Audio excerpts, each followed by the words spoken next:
Welcome back to Good Neighbors. You're tuned into this station, and we thank you for tuning in. And remember to contact us here at the station. You'll find out more information as we go on during the program. But we're going to come back. We left off with Mr. Gary Silverman talking about small businesses. If individuals want to start a small business, what type of business should they categorize themselves in? And you know what? There's a beginning, but then there's also an end. And when a small business goes to that end, they got to look a good towards, end. Yeah, a good end, not the bad retirement, end. A good end. We're talking about retirement. So where does that fall? Because there's the 401k, there's the IRA, and then there's, I don't know why I keep calling it the Kellogg, but Keogh plan, there's various kinds of profit sharing plans for small businesses. First, I'm looking for a soapbox here because I need to get up on one. And this is a little pet peeve of mine. It's been developing over the years, but this is a more of a faith-based show. Okay. I mean, we're all of one mind and stuff. At least we say we are. We're trying to get more knowledge. And the thing is, I've been reading my Bible. I try to do that as often as I can. Okay. And you know what? I don't find a lot of retirement in that thing. Okay. Okay. When did Paul retire? Well, of course he had met a early retirement. He had an early retirement plan. When did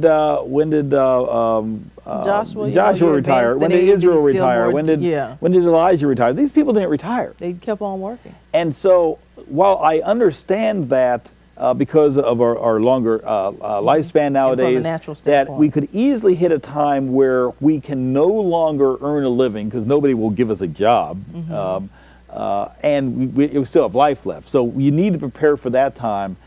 I don't want to ever mentally prepare for retirement because I always want people to be doing something, even if they're volunteering, mentoring somebody else, helping to raise their grandkids, even those little fishing trips with the grandkids. Nothing they'll remember more than that about their entire youth than being with granddad or grandma. Not appreciate it now, believe you me. But they will definitely remember your childhood and think of the memories you have of your grandparents and stuff. They were there for you, often when your parents couldn't be because they're working and trying to earn a living and stuff.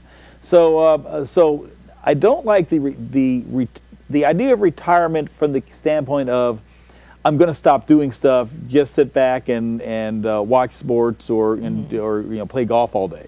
Nothing wrong with playing golf, nothing wrong with watching sports, but there's something wrong with retiring from society and retiring from what your calling is here on earth, which does not end until you're dead. Okay. Yeah. Now that said, though, let's get the small business person retired. Okay. Because eventually, maybe they need to transition the business to somebody younger to give them ownership in it, and they can't keep this old person on. Or maybe there's other things you need to do. You're going to do some mission work, some church work that you weren't able to do. That's still work. You may not get paid for it, but it's still work. And so you're trying to transition to something like that, and you need to make sure you have money. Well, you need to begin thinking of that the first paycheck you get.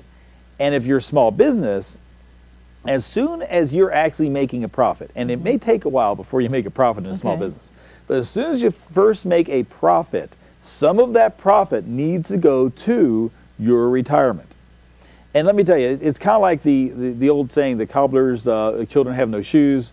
Or if you look at most auto mechanics, they're the ones with a broken car in the driveway. Financial planners are notorious for not saving enough for their retirement, just like lawyers are notorious for not having a will.